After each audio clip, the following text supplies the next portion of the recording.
everyone, Grohamid here for Loudwire at the 2015 Loudwire Music Fest with Mike and Phoenix, Linkin Park. Thank you guys so much for taking some time to talk to us.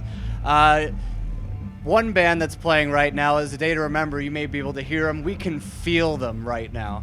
And that's what you get when you book that band. And you guys have had a really cool relationship with them. You kind of, it feels like you've been guiding them a little bit. You kind of taking them under your wing. Is there some sort of like a mentor-student thing going on there at all? I wouldn't call it that. I mean, you know, a lot of the bands, I think what you're really alluding to is, a few months ago we did a surprise performance on one date on the Warped Tour. We had never played Warped Tour before, mostly because when our band, by the time Warped Tour started, by the time it was, you know, they were having their first year, we had started to be able to headline arenas. So we had already kind of gotten past that point where we could headline Warped Tour, and so we just never played it. And in that time, a lot of these guys, like you would hear from, you know, bands like Mice and Men, for example, Day to Remember, and some others, they've told us, you know, oh man, like you were the first concert we went to, or, you know, we grew up listening to you guys.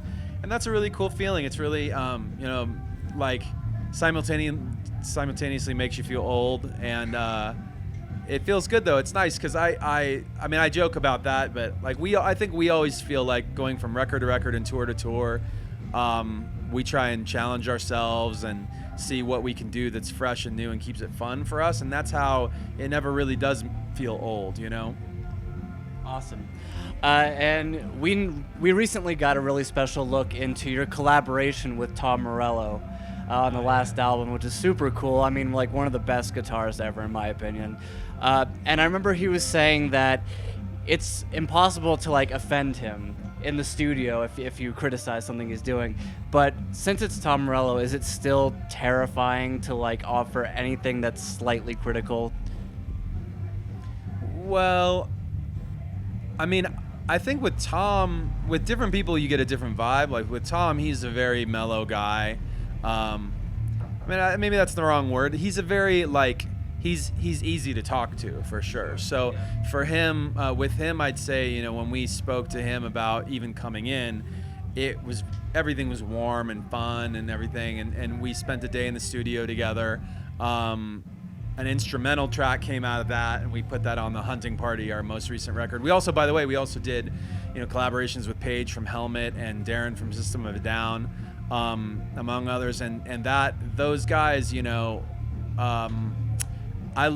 we grew up listening to them. Like they're incredible. They've been influences to us, and they're incredible musicians and incredible people. And so, yeah, going into that, like you do definitely, I feel like it was on our minds that we wanted to like tread lightly, you know, not be too, especially because in contrast, our working style, I mean, when we're talking to each other in the studio, it can be pretty blunt, you know, and not in a mean way, but I mean, how would you describe it? The thing about it, I think that's always fun doing collaborations, and Tom is no exception, or Paige, any of those guys, is that there's no rule book for how to operate in a studio, and especially with a group of guys, and you kind of got to figure out your own way. And when somebody else comes in, you kind of see somebody else's way that they've figured out entirely separate from how you do it. Yeah. And so every time, no matter what, it's always going to be a little bit different. And so you get to pick out like cool different things of how they approach the creative process, get to see how that works for them. And you can't help but almost be inspired to try things in a new way and have that push what you're doing. And it's cool. Like, it's funny because we end up doing interviews and press.